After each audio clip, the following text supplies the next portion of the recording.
I'm Karen Kalashek, the chair of NAFI and your host for this evening. So this evening's topic is going to be a phenomenal presentation. Our presenter this evening is Brandon Williams, and he's going to discuss debriefing at flight schools. Many of them aren't as good as they can certainly be. You're going to learn what the problems are, and more importantly, Brandon's going to tell you exactly what can be done about it.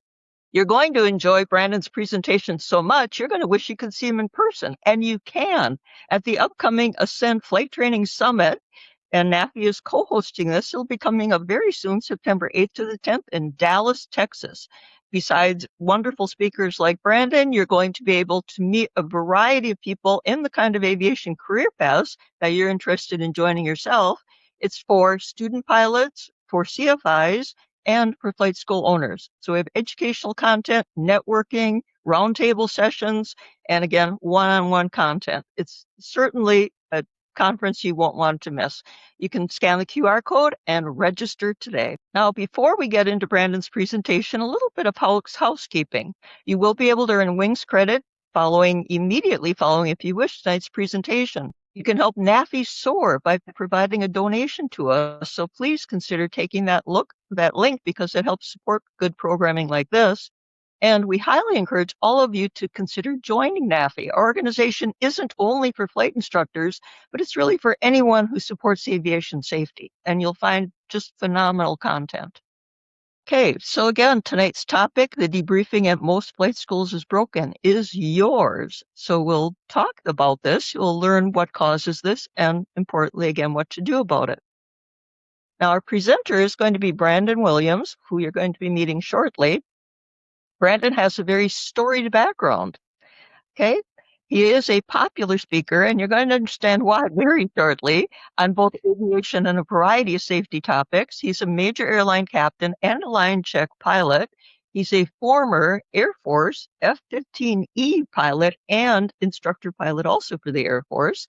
If that's not enough, he also is a professor at various universities about safety and aviation and human factors. He's very comfortable working with, if you think of this phrase, high consequence environments. Okay. He also works directly with flight schools throughout the United States and other types of teams. What does he specialize in? Reducing human errors. One of the things that debriefing helps us to do, doesn't it? Improve decision making and building strong briefing, debriefing, and accountability structures. Okay. So his focus is really on taking ownership without blame. So let me welcome you to meet Brandon Williams. And Brandon, you have the jet controls. All right. I have the jet. Thank you so much, Karen, for that. I appreciate that. And thank you for having me on. Thank you to NAFI and everyone else that's been a part of this to put all this on and have me on. So I greatly appreciate that. Looking forward to this night and this topic, which I think is critically important in the aviation training world that we're going to get into here a little bit. But just realize we're only going to really have the time to really get the tip of the iceberg here, in a lot of this. So I hope that your viewers here, though, can get some good takeaways from this. And again, looking forward to those questions here at the end. But how I like to start this is looking out there in the intraweb world. If you would, please just raise your hand if you have ever made a mistake. And Karen's the only one I can see, so don't worry about that. But I'm hoping that if you're human, that you are raising your hand, right? And we know obviously that is because of human error, right? We've all made mistakes. And whether that's professional, personal, whatever that comes to, think back to that. Maybe some of those missteps you had, or those bad decisions, or maybe, decisions you didn't really want to make, or actions you didn't really intend to make or didn't want to make, or negative outcome. And think about that. But I want you to think back on it. Did you intend for that to happen? Did you intend to make a bad decision? Did you intend to execute something improperly? Did you intend to have a negative outcome or something like that? And of course, the answer is probably no, right? No one does. No professional shows up, whether work or in personal life, intending to make bad decisions. Again, like we talked about, it's because those human factors and human errors that are at play that drives our actions and drives our decisions. And so, but when you think about that, another component I want you to think about is when you made that bad decision or you had that negative thing happen, did you learn from it? Did you have mentors or peers or coaches or instructors or friends or family or parents or teachers or you name it, someone that helped you, or maybe even just yourself on some self-reflection, helped you kind of analyze that, look at that, like what was your intended outcome? What was your objective? What happened? Why did that happen? And then what did you learn from that? How are you going to change that next time? Basically, what I'm asking is, did you debrief? Did you debrief on why that happened? Did you really take the time to understand and learn? Because at the end of the day, what is the debrief for? What's the whole point of it? It's for performance improvement, period. Dot. It's for us to get better at whatever that is. Now, what we're going to be focused on today, obviously, is in flying, in the flight training environment, most specifically in flight schools. If you're part of a large flight school or aviation organization, how critical this debrief is, and some ways that we can take back to hopefully do this debrief better and take this more serious and closer there. Because in the world I came from, we kept the debrief was very sacred. It was an art. It was something we did every single time after a training mission or combat mission. We come back, go in a room, shut the door, the rank came off, and we conducted a debrief that had no name, no rank. And we were there solely, like I said, to understand how we can do better the next time, or repeat successes as well. How are we going to improve our performance for the rest of the organization and ourselves? And as you heard from that great introduction, obviously from Karen already, my name is Brandon Williams. My early days, for as long as I can remember, I've wanted to be a pilot. As long as I can remember, all I wanted to do was be a pilot growing up. And I got my private pilot's license in high school. Actually, that plane right there that picture was taken a few years ago. That's me and my family. And that's actually the actual airplane, a Cherokee 180 that I learned to fly in and got my private pilot's license in. And a few years ago, I found my same instructor. He was still flying actually. And I took my kids down there and took them flying in that. And that was just a joy to do something like that. But like I said, as long as I remember, I wanted to do that. My journey took me to the Air Force, went to the Air Force Academy. Air Force, as you heard earlier, F-15E fighter pilot, T-38 instructor pilot, and evaluator pilot, teaching new pilots in the Air Force, was an aviation safety officer. That's where I got a lot of my human factors background and understanding. And then also, as you heard, human factors professor and safety professor at several aviation universities.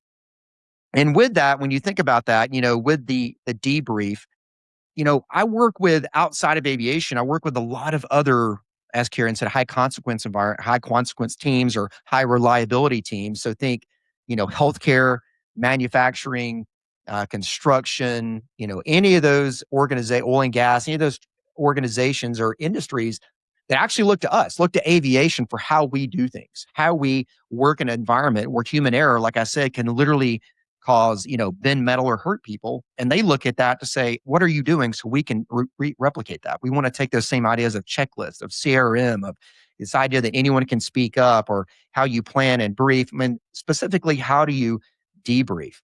Because this idea, the one advantage we have is in aviation, the idea of plan, brief, fly, debrief, that is a natural part of what we do. I mean, every flight you go and do, whether you know it or not, and whether it's maybe some of this is shortened or abbreviated, you plan, you brief, you fly, then you debrief, hopefully. You have some type of reflection on what happened after that. Now, we're going to focus on the debrief today. But the reason I bring all this up is because where this comes from, again, the model I'm going to talk to you about here tonight, these processes, these procedures, everything I'm talking about here tonight, this is all based on human factors. This is based on what we did as fighter pilots in the fighter pilot world, and how we took the debrief as a huge performance tool. How I've used it in my other training. So at the major airlines where I've been a pilot for over 12 years, there as a captain and line check pilot, and still utilize this today, and how critical that is in any type of aviation, setting you're in. And I give you this overview here real quick because there's kind of four main parts to my model that I take to teams, sometimes in aviation, but these other high reliability teams. And I call it human factors leadership. And it's all about leading in uncertain and complex environments. And I think that everyone here would agree that aviation is always an uncertain and complex environment. I mean, think about any flight you do. You never know, potentially you can plan and you can think about contingencies, but we all know that on every single flight, could be things that pop up that we just weren't expecting, whether that be emergencies, mechanical, weather, air traffic control, you name it. There are things that can happen on any given flight that we have to be prepared for. So how do we lead and how do we think about these uncertain and complex environments? And we're only going to focus on the debrief here tonight, but I just want to give you a little overview because this all feeds into the debrief and why this is important. And the first part is a clear intent. This is about the human factors. Again, we know that what do we as humans do well? Well, any of you that have taught instruments or have flown instruments, what do we always teach in instruments? The building block of instruments, or the critical part of that, is a good instrument scan, right? We can't possibly focus on every single thing at once, but we have to have a good scan of what's the most important thing at the right time, right? So that clear intent, which comes down to human nature or human factors, and what's most important. This comes down to when you establish objectives for your students, when you brief them, what are the things you want them to focus on? Situational awareness, obviously a term that every pilot learns on probably day one of any type of flight training, right? Is situational awareness. We can't say that enough in aviation and what that means. But when I talk about situational awareness and we get into the debrief tonight, we talk about decision making and analyzing that. Situational awareness really comes down to, when we talk about human actions, we say perception, decision, execution. And situational awareness comes out about that perception piece. So, what was our perception or understanding before we even decided to execute on this? And so, we're going to go more into that in the debrief. The mutual support, that's the peer accountability piece, right? So, as a fighter pilot, you see in your screen there, flying with two airplanes, we always flew in a formation. And just like you fly in a large aircraft with a crew or whatever else, we fly that way because we have mutual support to back each other up, right? Supporting each other. We're not necessarily concerned about how I look necessarily, but we want the team to succeed. We want that airplane to take off from point A and land safely at point B, right? At the end of the day, that's what we're trying to do. So that mutual support, peer accountability piece feeds into the debrief in terms why that's important, how you set that tone of accountability and why that's so critical. And then that debrief culture, which we're going to talk about here tonight. And like I said, the good thing about aviation is we already have a debrief culture. It's already part of what we do, especially in a training environment. But I think one thing that we're missing out on is, how do we do the debrief? Or why do we sometimes skip the debrief? Or why do we not really know how to do this the way I'm going to talk about it here tonight? Because the debrief, even the FAA Flight Instructor Handbook, it barely mentions debrief just very few times. But when it does, it talks more about a post-flight critique or a assessment, which is true. There is some assessing that happens there. But the debrief I'm talking about is, how do we come back, analyze our execution, understand the real root causes there with decision making and perception and everything else. But ultimately, what are the lessons learned? Not a way to fill out a grade sheet, not a way to understand that, but or go along with the syllabus flow or whatever you're talking about. But what are the lessons learned for next time? What is truly did we learn from this, and how are we going to improve our performance next time, both for ourselves and for the organization as a whole? Potentially standards, practices, behaviors we want to change. And where I learned this, going back to my world again, not my first experience, but kind of where this really hit home was when I was a young fighter pilot, young captain, just got to my first operational, or not just got there, I've been there about a year, my first operational squadron. I'd obviously went through Air Force pilot training and experienced already probably several debriefs already as we did this. But I was upgrading to become what they call a flight lead. So I'd be qualified to lead a formation of aircraft, of jets out in training or combat. It's kind of one of your first upgrades you do as a fighter pilot. And so it'd be like the equivalent of, upgrading to captain or aircraft commander or something like that. And so I'm doing this upgrade. So we're planning this mission. I plan to take a whole day to plan this mission that we're doing the next day. We show up early in the morning to finish the planning, get the briefing together. We brief for about an hour. We step out to the airplanes. That takes almost an hour by the time we get out there and get everything started up, go out and fly, execute. That's probably an hour and a half. Come back. By the time we come back, after we've landed, probably about 2 hours later, we're starting our debrief. So now we're already up to almost a 6 or 8 hour day by the time we get into this debrief. We go into the debrief probably about, I don't know, at least an hour and a half maybe, while I run the debrief as the flight lead, talking about what we were trying to do, what were our objectives, how did we execute, and then what are we going to assess from that? How did we going to get better? What do we learn from this? And so I do all this, and I sit down, and my instructor, who was flying in the formation, who's obviously assessing me and going to debrief me now, I give him the pins, and he goes up to the whiteboard, and he's going to kind of now debrief my plan, brief, execution, debrief. And that's what we're looking at. We look at all those parts because that's all part of this upgrade. And he says, Manson, because that was my call sign. He's like, Manson, the plan was pretty good. Your briefing was solid. Execution was okay, but your debrief was terrible. So you're going to do this right again. And so I tell you that because you think about all the time and resources, the effort that was put into this. I mean, 2 days, right? Not to mention the amount of, resources we used to fly all these aircraft for this one upgrade mission for me. And I'm going to go back and do this ride again. I didn't pass that ride because I couldn't debrief. I couldn't really assess what we did, or I couldn't do the root cause analysis correctly. I couldn't pull out recreate it correctly. I couldn't really pull out the real lessons learned that the instructor saw in that. And I tell you that because we saw that, because we did it that way, because we knew how critically important this was. Because if I couldn't debrief, if I couldn't do this the right way, and I couldn't run a debrief on my own as a flight leader and instructor one day, then what does that mean? That means other pilots are not going to learn. That means we're not going to perform at a very high level one day. That means people are going to get hurt, metal's going to bend, or worse, right? And so that's why I say this is why it's so important. And so I go back now talking about, in the civilian world, the CFIs and the flight schools and things like that, and say, why do we, a lot of times, there's several reasons I hear a lot, but why do we sometimes not do this debrief? Why do we not take the time to do it? Why do we not really know how to do it? And there's a few excuses I always say that I always hear when I bring this up. And probably a lot of you are saying this right now, especially if you're part of a large flight school or part of a flight school, or maybe not, you're just flying as in CFI. And you say, well, Brandon, I don't have the time. The way we're scheduled, the way I'm scheduled, we come back, I barely have enough time to go on to the next flight and do the next briefing and go out for the next student. And so I say with that, if that's the case, that means number one, you don't have a scalable, relatable process to do it. You've never really been taught how to do it effectively or efficiently.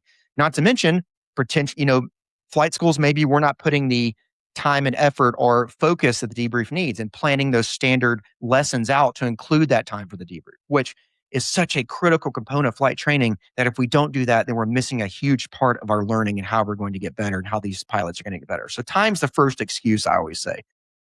The next one, see if it clicks. There we go. We talked about it in the airplane. Okay, so yeah, we talked about it in the airplane. So what does this mean? Translation, you're a coach, not an instructor or a teacher, right? The other one, good job, not much to debrief. Translation, I don't know how to debrief you.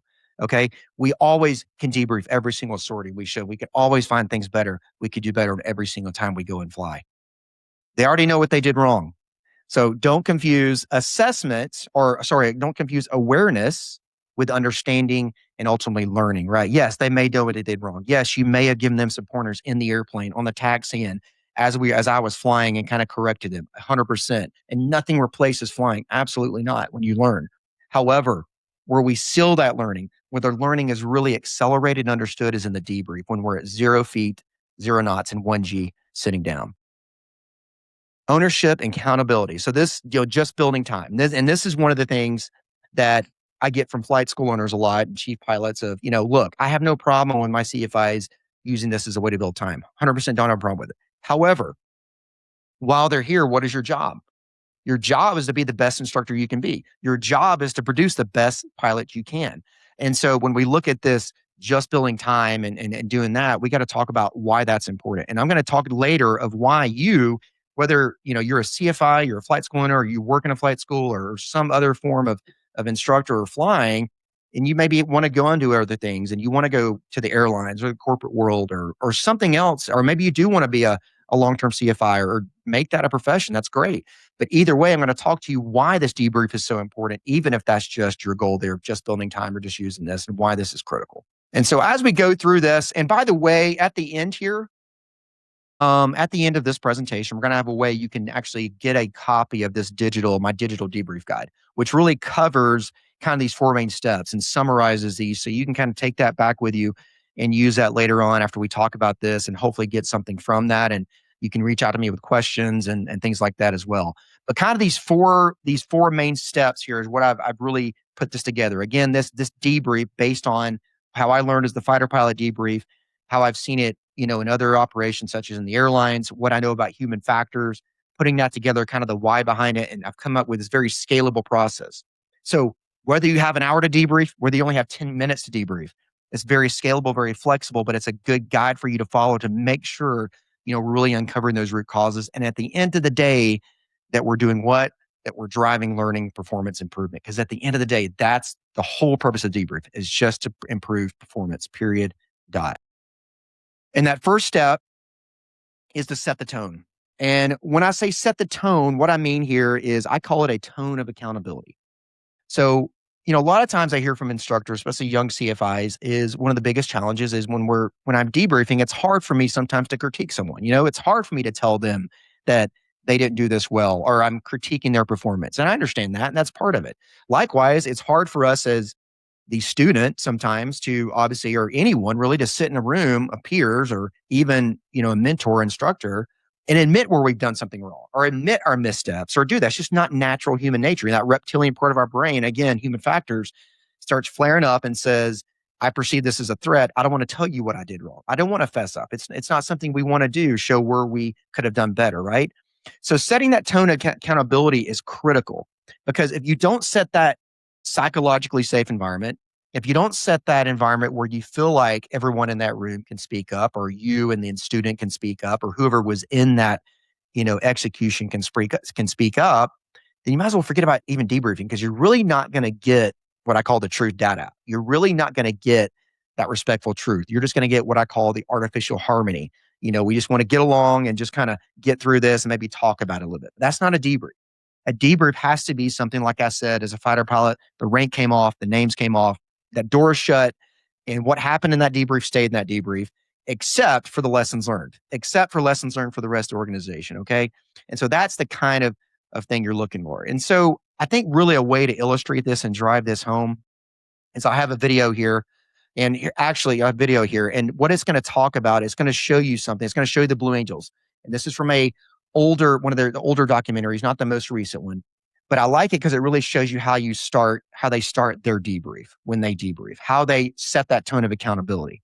And one of the things, best techniques I give instructors to do this is I say, hey, and this is something I did when I was an instructor pilot flying T-38s, teaching, young Air Force student pilots, was we'd come back and maybe it was a rough sortie for the student, or maybe it wasn't. And we'd come back, and one of the first things I would do was find some ways I could have been a better pilot or instructor for them that day.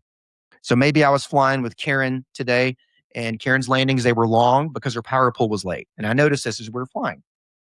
And so we go back and we talk, and before I'd even start the debrief, I'd say, Karen, here's some things I want to fess up to you right away. Is basically, I noticed your landings were long today, and I noticed you had a late power pull. One thing, when I talked to you in the brief about your landings, I didn't really go over that. I didn't really talk about your power pull. And I think if I'd given you some better techniques, your landings probably would have been better. So I'm going to take that one back on me for not giving you that instruction up front. So what have I just done there? Right away, I've taken some of that vulnerability, right, and opened up and admitted something I could have done better. So now you're taking down some of those barriers of communication. So now the student feels like they can do that. So I think this next video is going to illustrate that great, which really shows how the Blue Angels, start their debrief, how they set that tone of accountability. And I think this is critical, because I want you to show, this is this is the elite, right? This is Blue Angels, what it takes to get there, what they've done to get there. And they're supposed to be the best of the best in the Navy flying this. So let's see how they kind of set that tone of accountability. And then I want you to really see that, how you could probably use that or take that back. The flying takes concentrated effort. So too does the debriefing session afterwards. Here, the pilots evaluate their own performance, citing even the smallest mistake and penalizing themselves for it. This voluntary self-criticism is known as taking a safety. Squadron members believe it creates trust and, while sometimes difficult, helps reinforce a mindset that seeks perfection. Everyone, even the boss, takes part. Take a safety, low brake, cross, first one. I guess the best analogy would be it's like a mulligan. It's your opportunity to come into the debrief and say, look, these are the things that I didn't do right today. And that is giving you the opportunity to fess up, identify your own shortfalls, and say, I'm going to fix these for tomorrow. So I will fix my safeties, glad to be here. Sure. It's a specific goal was the diamond roll. Safeties, I'll take a safety. The last thing you say is, I'll fix my safeties, I'm glad to be here. I may just had a really tough flight and be really frustrated, but I'm still in the Blue Angels, and I am glad to be here. Work on that spot here. Knuckles. So, boss, coming back here to the field, take a safety for being 250 after the gear is down. Everyone's here to support you. Everyone wants you to do well. And you're going to have those bad days. The guys who are teaching us, they've been through it the year before. They understand completely. Take a safety for being 60 feet high. But at the same time, it's such a strong demand for you to perform and for you to study and for you to get this darn thing down that you can't slack off. No, take a safety for 7.6 in the FUB. Fix my safeties. Glad to be here, boss. Okay. Roll. So you heard that there. And when they said, I made this mistake, I'll fix it. I'm glad to be here. Right. And that's the kind of tone, I think that's the kind of tone of accountability, ultimately what you really want to look for. And you heard them in there. They're like, hey, this is so difficult. This is very tough, and we want to, get better. So we have to do this. We have to fess up. And right away, we just come right out the gate with some things that I could have done better for the day. Right.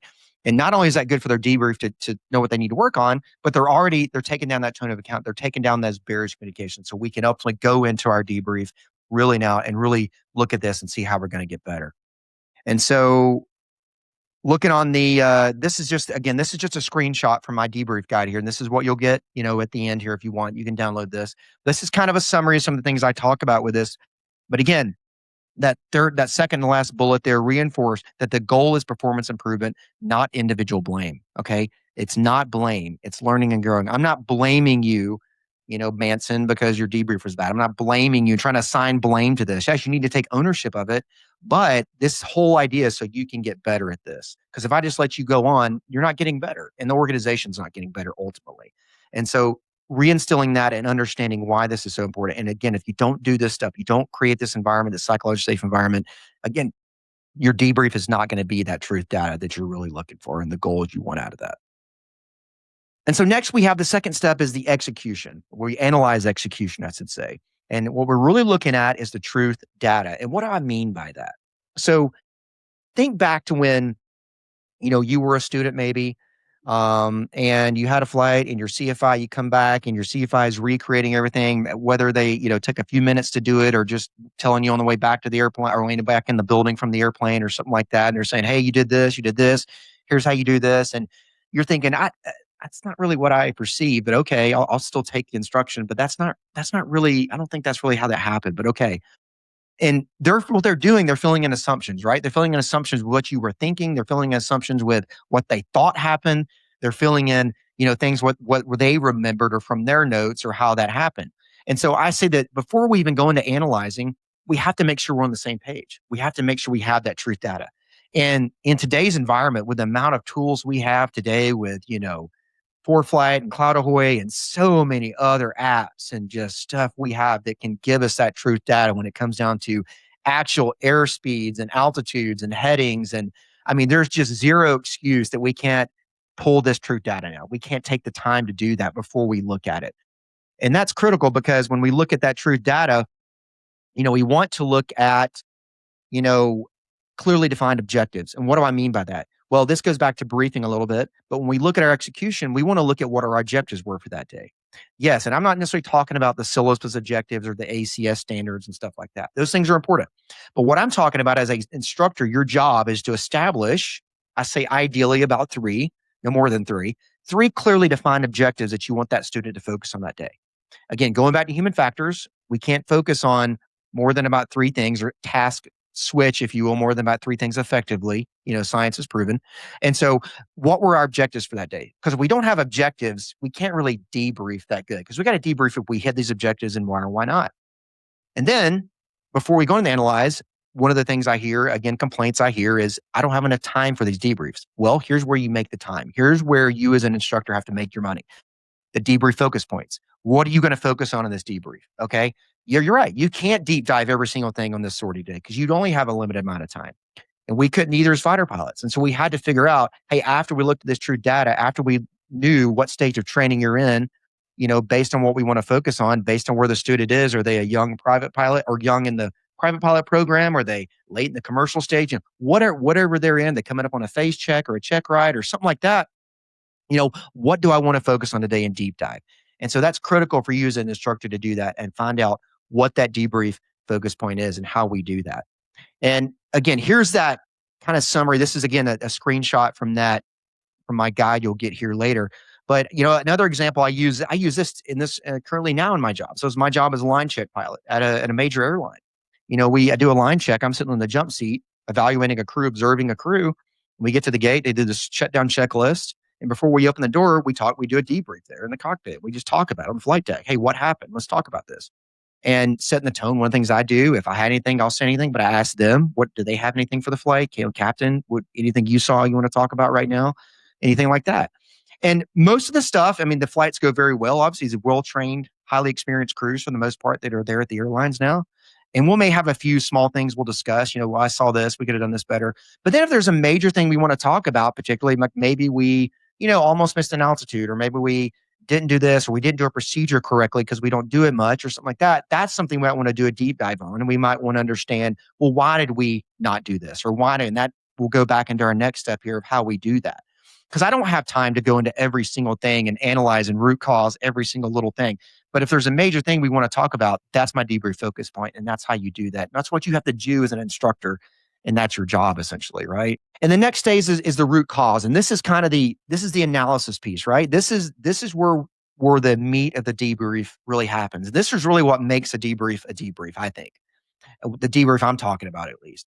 Because typically all we do is that step 2. We just look at the execution and we give them some pointers on how to, or some techniques on how to do something better, what we saw. Hey, here's how you fly. Your steep turns aren't great. Here's how you do a steep turn. Let me give you some power settings, or, how you set it up, versus really analyzing why they did this, really understanding what they were looking at. And when we look at analyze, what we really want to look at is the why. That's what it comes down to. What was the root cause? Again, going back to this mindset of the debrief is no one shows up saying, hey, I'm not going to do this correctly today. No one shows up saying, I'm going to do bad today. No one shows up saying, I want to mess up today. I'm going to make a mistake today. No professional does that. And that's another side point. I would say any one pilot that has a pilot's license, whether it's a private pilot or not, you're just a hobby pilot on the weekends. Every single pilot is a professional pilot. Because when you're doing something, like I said, that can, harm someone or hurt someone or damage equipment, if you're not doing it correctly and you make a mistake, you've got to be a professional, right? And so when we think about that, what is the why behind how this happened? What is the why behind why your approach was unstable? What is the why behind why we were steep and high and fast and you continued the approach and then we ballooned and you bounced and we ended up going around anyway, or the landing was bad or whatever. I had to take the airplane from you because we were too steep and high and you let it go too late. Let's talk about that, right? Because what do we typically do when it comes down to that? Well, let me go to this next slide here and talk about that. Because what I talk about in root cause analysis, it's that perception, decision, execution. Because again, where we typically look at as instructors is the execution piece, the stick and rudder, right? This is what we do really well typically. We're good at teaching stick and rudder. We're good at teaching the mechanical skill sets of flying airplanes and how we do certain maneuvers and landings. I mean, we can do that, right? We can teach a student how to walk them through, show them how to do these typical things. But where we don't typically do a good job of when we analyze and we debrief is that perception and decision piece of when we see errors or actions. So for example, using that, approach again, unstable approach. So let's talk about that. So let's say, hey, so talk me through that. That's another reason is, when you ask a student, you involve them kind of setting that tone. And when you get into it, instead of saying, why was your approach bad? Why were you steep on the approach? Which is a little, accusatory sometimes and kind of can trigger some of those human factors that we don't want to talk about it. Things like, hey, talk me through your approach. Talk me through setting up your approach. Talk me through what you were seeing when we entered the pattern, or talk me through, here, kind of let them start talking that way versus a accusatory, why did you do this? Or why did you do your steep turn like this or whatever, or stalls? And so talking about that approach, let's say you again, that same example, high and steep, unstable, and then you have a certain gate for them, alignment, airspeed, and altitude, and they're not there, right? And they keep going. So the first thing is, as you get into the questioning is, okay, well, tell me about that. And did you notice we were unsteep? If they don't say it, did you know we were steep? Well, no, I didn't know. I thought we were fine. Okay, well, stop. That's the debrief point right there is, okay, well, let's talk about that. Because now just telling them how to fix it or telling them how to go around or telling them how to set up your approach, that's an execution thing. Because now that's a perception thing, right? That's a different debrief item. And let's say they did understand they were steep. Okay, you did. So they know the stable approach criteria. They know where they should, they know that they were steep and fast and high and they keep going anyway.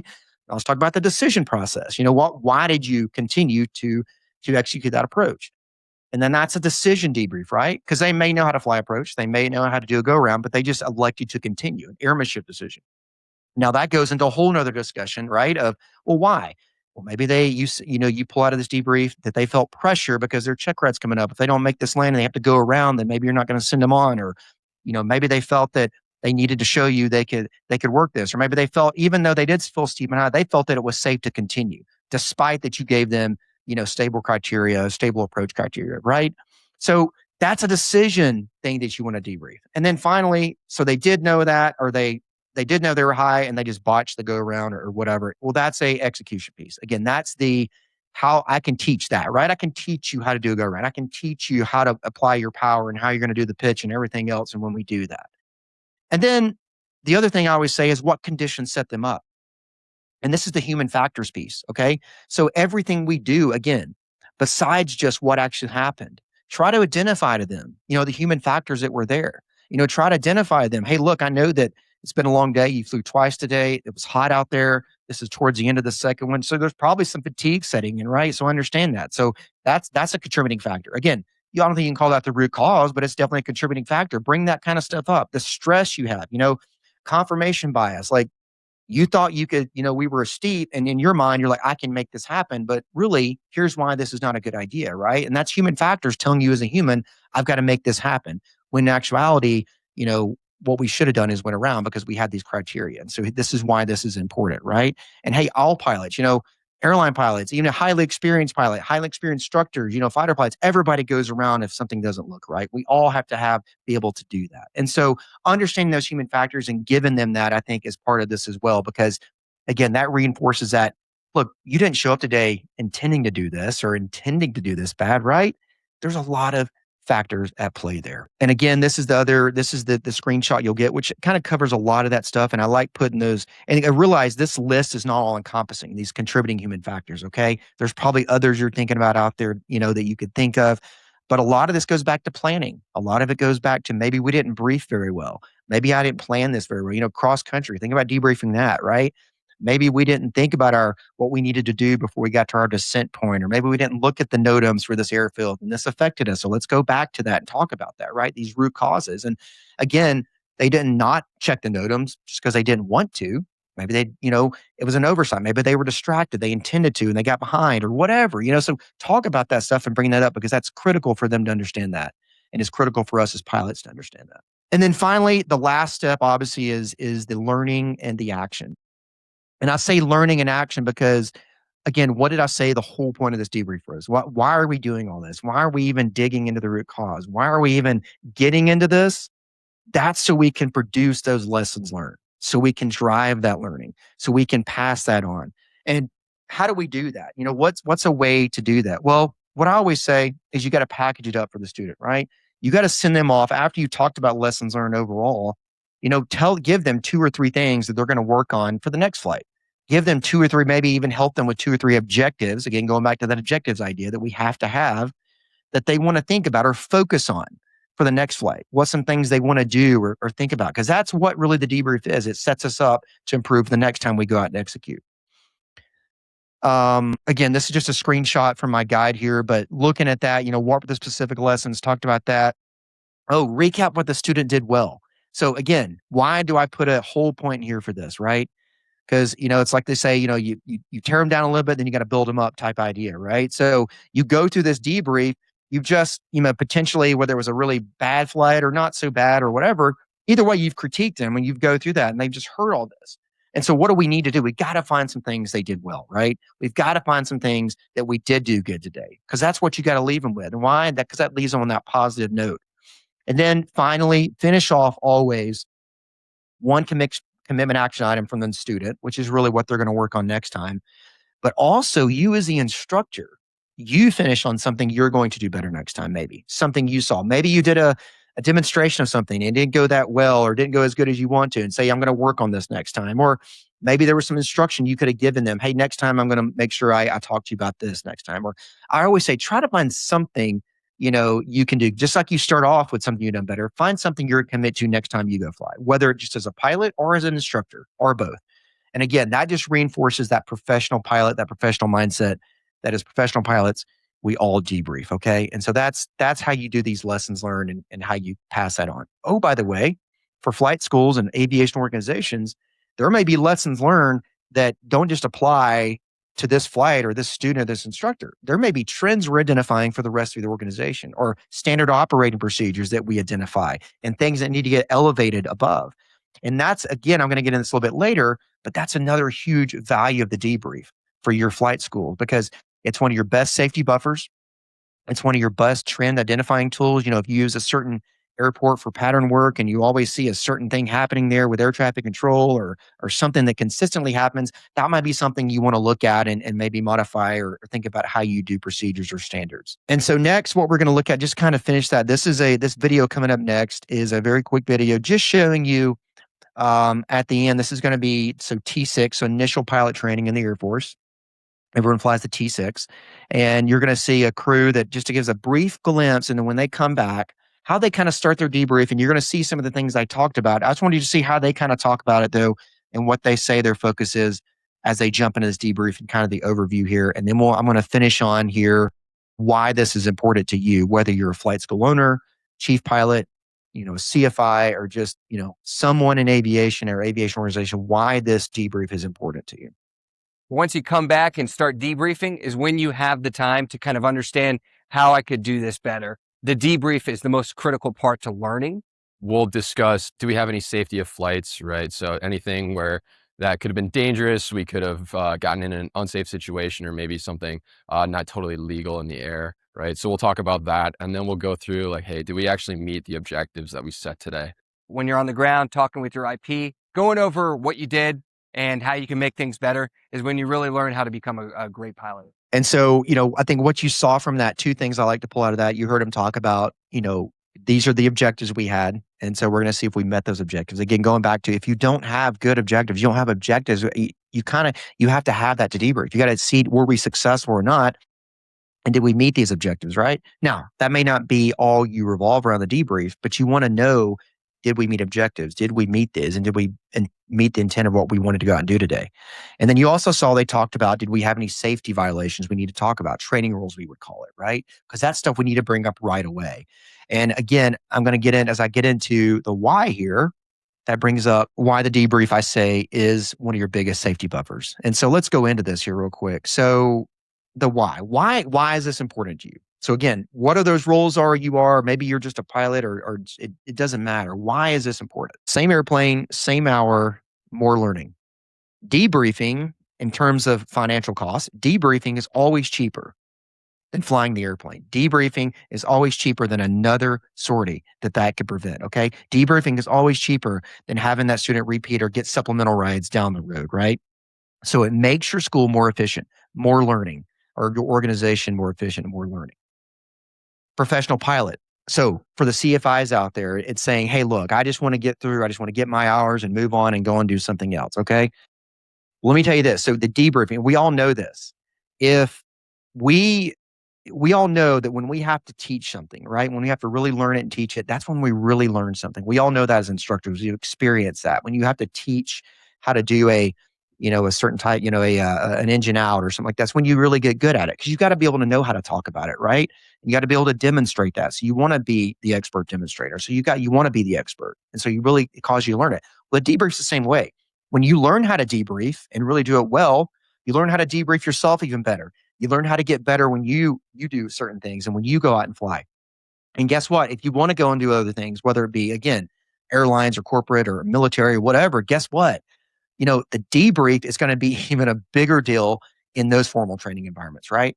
And that the debrief is going to be even a bigger function. You're going to be learning a whole new world, whether it's advanced aircraft, crew operations, just so many other things are going to be that you're going to have to learn. If you can already know how to debrief and how that goes when you're in that setting, it's going to be that much better for you. So it makes you a better pilot, but it also makes you a better, like I say, instructor. It makes you better prepared for those next levels. By the way, something coming down, if you think about your students' performance, right? We already said that the debrief is going to make better pilots. I think everybody agrees with that. It's going to drive better learning. It will produce better pilots. That means better pilots. That means essentially your checkride pass rate, your phase check pass rate, how your students do, that's going to go up. It will improve that. Okay. And guess what? Now airlines and other organizations are asking, because we're getting so many CFIs now, we're getting so many from this, the community. They're asking to come from these large flight schools. Hey, we want letters. We want performance reports. We want, how did this instructor do here when they were the instructor with you? They want that data now. And that's coming because that's a way to differentiate among applicants when they go to the airlines or any other job. So why is this important to you? Because it's going to drive your students better and it's going to make you look better. It's going to drive your numbers better. But ultimately, it's going to make you a better pilot as well. Again, saves time, makes learning more efficient. Kind of talked about that with the first one there. But again, like I always say, it's going to make your school more efficient. It's going to make the learning better. Again, because if you're learning, the debrief accelerates that learning. So yes, we're learning when we're flying, but if you can drive more learning on the ground at 0 feet, 1G, 0 knots, that next sortie is going to go better, right? And you can get more in. It cuts down on repeat rides, you name it. Every debrief is a safety buffer. Again, if you own this organization, you're responsible for its organization. I can't harp on this enough. As we look to flight schools, and it's coming, you're going to be required at some point here. It's coming where your flight school are going to have some type of SMS or safety program. It is going to be there. And even if you don't have that requirement, though, a debrief is one of the best safety tools you can have, because the reason I talked about earlier with it's that trend reporting tool. It's that way to identify trends. And if you're not taking the time to debrief the right way, just walking back from the building and giving some pointers, if you're not sitting down, going through it, executing root cause analysis, what really happened, you're missing opportunities to pull those trends out. And if you're not pulling those trends out, those are things that could eventually prevent a mishap one day or drive a better operation. So again, your debrief for that alone is a critical part and a critical, piece of that safety buffer, that safety program. Your school reputation. One of the biggest reasons people drop out of learning to fly is because they feel, not just financial, they feel like the time is not being put into them. They feel like the instructors aren't investing the time into them to teach them. They feel like that they cannot, the instructor's not taking the time to debrief them. They just throw them the manual, say, go read this, I'll see you tomorrow type thing, okay? So your school reputation, parents paying money to schools for their kids to go learn how to fly, or universities that want to partner with you, school reputation, that matters. And if you're taking the time to debrief, I say this to schools all the time, if you're taking the time to debrief, that's going to drive better pilots, that's going to buy a better result, and it's going to make your school better. And then finally, debriefs tie performance to objectives. So again, one of the biggest things I hear is why it's hard to debrief is because it's hard for me to, sometimes give critiques. It's hard for me to give criticism. It's hard for me to that. I understand that. But when you tie it to performance objectives, when you tie it to, hey, look, this is not about you as a person. This is about just our performance today. Let's just talk about it. When you tie it to what our objectives was, that makes it just a little bit, the sting just a little bit better when you have to go about that, right? And so that formal process, that formal structure is so critical, I think, to doing that. And again, this debrief, at the end of the day, it's all about performance improvement, and it's all about how we get better. It truly does. It accelerates the learning, and it improves and increases the experience. We as fighter pilots, we learned this the hard way in Vietnam. We realized that, if you can make it through your first 10 missions, your chances of survival exponentially increased. And that's because of the experience. And then we said, well, what if we took every single mission, training or combat, and we developed this way to really take this debrief seriously, like really sit in a room, let's draw it out, what actually happened, understand root causes. That's how we did that. And that's when we started really embracing it. And over the years, we've literally just made it an art in how we do things. And it's such a critical part of how we do things. But I've taken that, modified it, understanding human factors and how humans work and why we make certain decisions and how we do that. And if our young CFIs, the reason we don't debrief is honestly because we've never been taught how to do it. We've never been a good process. It's never been encouraged, and we've just never really been taught how to do it. So that's what I want to finish on. Again, my name is Brandon Williams. I work with flight schools and other aviation organizations, traveling the world with keynotes, workshops, leadership coaching and consulting around a lot of this stuff, CFI leadership development. But I just thank you for the time to talk about this. I think a tool that is critically underused or not understood, I should say, and how we can get better and use that, especially in our flight training environments, to get better. So what I was going to do here is go to this slide so you can download that guide there. Sorry, go more. There it is. So if you scan that QR code, number one, I would appreciate if you would debrief me and give me some input and feedback, what you liked and what you didn't like. Please let me know, because I want to make this better all the time. Some things you like to see or didn't like to see or want to see more of. We'll ask you for your name and info. You do not have to put that in if you don't want to. You can skip that if you want to, but if you want it, put it in. Great. You'll get my newsletters, things like that. But go through it, and when you get to the end of that, you'll be able to download that PDF document, which is my debrief guide that I talked about earlier, and you'll be able to have that, look at that, And please send me questions. My contact info is there at the top, my website, as well as on the guide you're going to fill out there. So again, thank you so much for your time. I think I'm going to turn it over to Karen now to talk about any questions you may have out there and whatever else we want to talk about. So thank you. Thank you, Brian, and bravo. Hopefully you'll all take great advantage of this wonderful resource that Brandon's offered to you. Before we go any further, let's deal with some of the comments and questions that arose. Okay, so cross country, XC, I should say, your initials. Thank you for your comment. So I'm going to raise this and then turn it into a question. So the comment was he or she thinks it's better to talk about the airplane in the third person, taking ego out of it. As an example, saying the airplane exceeded the critical angle of attack and it stalled. So the question is for you, Brandon, what do you think about that kind of approach in a debrief? Absolutely love that idea because, and I'll tell you why. I love that technique, what you just gave about talking about the airplane in the third person. And I'll give you one of the ways that we always debriefed. Again, going back to when I was a fighter pilot, one of the ways we actually did that was when we come back, when you fly in a formation, if you're flight lead, you're number one. If you're the wingman, you're number two. If you're a four ship, there's always a 1, 2, 3, and 4, right? You're number one, number two, number three, number four. And if you're whatever your call sign was that day, say I used to use the tricky call sign. It was my formation. We get them assigned. So I was tricky 1 and then tricky 2, 3, and 4. And that's what we'd use on the radio. That's how we called ATC. That's how if you ever heard military formation flying, you hear some funny names or, they have certain formation call signs. When we come back to the debrief, we would do the exact same thing. So when I would say we'd sit down the debrief and, maybe the number 2 person, whoever that was flying today. And I'd say, hey, so at this point we wanted number 2 to be, a mile away. In actuality, you're a mile and a half away. So let's talk, or in actuality, number 2 was a mile and a half away. Let's talk about that. So instead of saying, Karen, you were out of position, number 2 was a mile and a half versus 1 mile. Let's talk about that. And so that's a way we would actually do that. So I love that technique. Any way you can take that kind of what I call that, I guess that personal sting out of it is a great way. It's the same way, same idea of earlier as I said, hey, instead of saying, why were you high? Why were you fast? Talk me through how we got here. Hey, let's talk about your approach. Talk me how you set this up. What were you looking at? What did you see? That's a better way to enter into it versus saying, why did you do this? Or why did you do that? So I love that technique. And it's definitely a great way to take that kind of personal feeling out of it, if you will. Just one small, tiny way. Okay, and a thought. This is throwing Brandon in the deep end because this is not rehearsed, very spontaneously, because we love scenarios. So how about if I set up a little scenario and we'll role play just quickly. Okay, so Sure. let's say that I'm a student pilot and this is the first time we've gone out. You're my wonderful instructor. So we've gone out. This is the first time I'm actually flying slow flight. Okay. So, there's a lot going on. The plane feels really odd to me. So I notice the plane starts descending and I don't want it to. So I just pull back on the yoke, right? Without adding power, the plane stalls. I didn't expect that. So by the time we go in and land, I'm feeling pretty demoralized, So how would you deal with this in the debrief?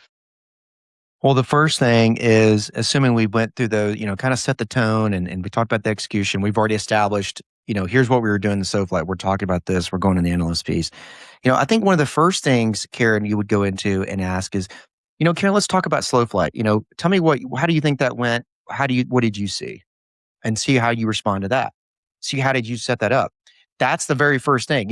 Tell me how you think that went, or tell me what your perception is and walk me through slow flight, how that went, and see if you even understand the setup. See if you even understand, about the mechanics of slow flight, what we're trying to do. That might even get into discussions of, hey, let's talk about slow flight. Why are we even doing this maneuver? What's the whole, why behind this first? Because that goes into, I think, first of all, is that perception piece, right? And that's going to give me the insight into what was your perception there? What was your understanding of that? And then if it does turn into, well, you did understand slow flight, you did know how to set up. Okay, now talk me through, what did you see when the airspeed and what did you feel and why did you, or what did you want to do when this happened? And then see if you say, well, I saw it, so I intentionally pulled back. Or, a lot of times with this thing, we get startle factors in students, right? You probably see this, the first time one of the first times you let a student do a stall in the recovery, you get that startle factor. So maybe that was part of it. There's some human factors there. So, but I think the key there is starting out, like I said, is hey, tell me what you saw. How do you think that went? And talk me through the setup there. I think that's the first way you kind of start understanding that of what was happening, what the student was thinking. Okay, well, so that makes sense. So if I told you, I thought I did everything that you told me to do. I adjusted the power. I put in flaps. I remembered to do my clearing turns. Everything seemed to be going well, but the plane was descending. And when the plane descends, naturally you pull back on the elevator to stop the descent.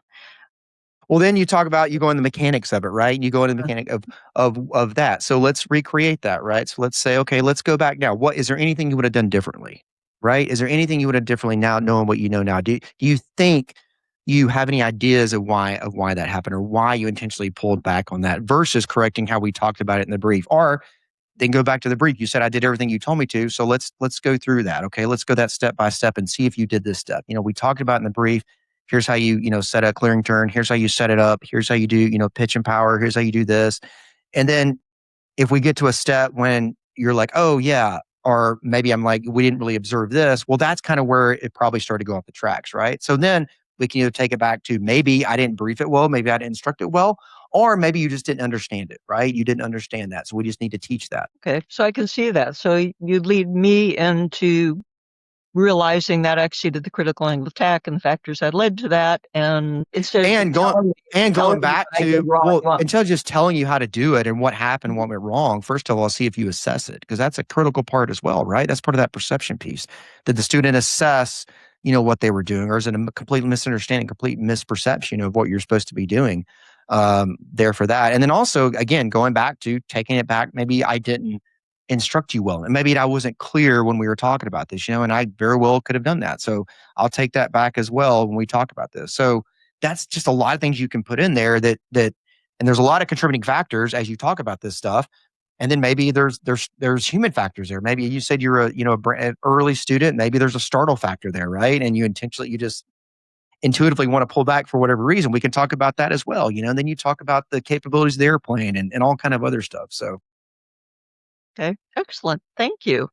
And Thank you. I mentioned being demoralized. So XC had another comment later. And when he was saying, you brought up to focus on three things, and then he was wondering if that was really relating to the good, the bad, the ugly, and I can see where that came from, because you were mentioning, you say something good, what went well, you talk about the issues, and as we know, it really is another way to potentially look at the three things. So what do you think about that perspective? Well, no, what I mean by when I say three things, that's really, and it has to be three, but the reason I use three, again, goes back to human factors, because what is, the rule of air traffic controllers? They're only supposed to give pilots three commands or instructions in one chunk of talking, because that's what we can remember essentially in our brains, or how we remember essentially. And so what I always say there as well is three objectives you're going to work on next time. Three things you want to take back to that lesson next time. Three things you want to work on, okay? And it does relate to this. It relates to things that we want to get better on based on what we saw on this sortie. And potentially, if you're their, assigned instructor, things they need to work on it for the past. So that's your job, to send them off with, I say, ideally, three things to work on next time, which really goes back to the objectives they're going to set for their next flight, right? The objectives they want to focus on for the next flight as they plan that and think about that. But the good, the bad, and the ugly thing, that is again, we're going to talk about in the debrief. We're already talking about things we need to do better on, right? Things we didn't do well. The focusing on something we did well is something that you just want to say, hey, here's what we did good today. Here's some things you did really well today. I know we talked a lot, but look, you've improved on this, or you improved on that, or you did this well. So you've got to find something that they did well on. That's the idea of that, and the reason for that is because you've got to finish you got to finish with with the what do they call it? With the good taste in your mouth. You got to finish with the the positive note there so we can walk away from that, because a debrief, it's not always going to be a great feeling. We're talking about, it's not natural human nature. And so we have to find a way to finish on a positive note on that, which is the whole purpose of it. And what do you have any advice for the CFIs? And I know they're out there in the audience that are in an environment where they don't believe the flight school is supportive of what they may desire to do as more of these in-depth debriefs. And you mentioned that they could be shortened, but do you have any guidance, any thoughts about how they could either build that culture, or even if the schedule's very pressured, to work this into their lessons? 100%. Like you said, first of all, if you learn to do this and you learn this debrief model, you have a guide, a process like this to do it. There are ways to debrief, or there are ways to debrief and shorten timelines. However, I completely understand that. And, first of all, that goes back to many, the flight school's culture, organization, how they view the debrief, how critical it is. That's a whole nother, that goes into the whys that I talked about earlier about why it's important to that organization. But even if you have an organization that's not embracing that for whatever reason, they don't see the value in it, or they don't understand the value in it, I always say influence, where you can. Influence where you can. You may not have enough time, but do it when you can. If you really want to be that instructor that takes that time, find that student later and say, look, we didn't have the time here, but let's debrief this. If you really want to get better and you want the student to get better, that's really what you should be doing. And so I say influence where you can. You can't change many times if people don't want to change, or you have an organization that doesn't want to change or doesn't want to embrace something, but just influence where you can. And I tell that to people, even outside of other industries all the time that talk about this. If we can't do that, I say, well, when you can do it and influence where you can. It's only going to make you better, and it's only going to make your student better. And along those lines, with a debrief, people say, well, why should we do this? Why? And I say, well, do you want to get better? I mean, do you want, it doesn't matter, flying or not flying, any other industry, do you want to get better? Do you want to drive better performance? And inevitably, everybody says yes, right? And I'm all, where the debrief it's been proven by science, educational research has proven structured feedback, which is really a debrief, structured feedback, doubles learning. This has all been proven. The healthcare world said that they've done studies on this, and when they would debrief after either simulation exercises or things, what they call code reds, these bid emergencies they have in hospitals, when they debrief, they would see at least, they said, a 75% improvement on the next one. And so if you could even get a, let's say 25 or 50% improvement on something just by debriefing, would you do it? And I think everybody would say yes. And so that's why it's so important. But again, influence where you can. Yeah, thank you. Thank you, Brandon. And I think all of us, sometimes you may feel like you're beating your head against the wall, that you can't convince people to change what they're doing, but really, by doing it, we're still role modeling. We're role modeling for students, maybe future CFIs. We've developed excellent habits, and they apply not only to flying, but debriefing, so many other things in life. And we don't know what the impact is going to be for modeling, even if you take 10 minutes for a debrief. And even if you don't, I always say this too, even if you don't take, everything that, and again, we only really hit the tip of the iceberg, a lot of this stuff, but even if you don't take everything I talked about in that model, if you just take one or two things, then, you're already going to be doing a better job of it, right? So. Well, thank you once again, Brandon. I think everyone has some great takeaways from your presentation this evening. Thank you, Karen. I appreciate it.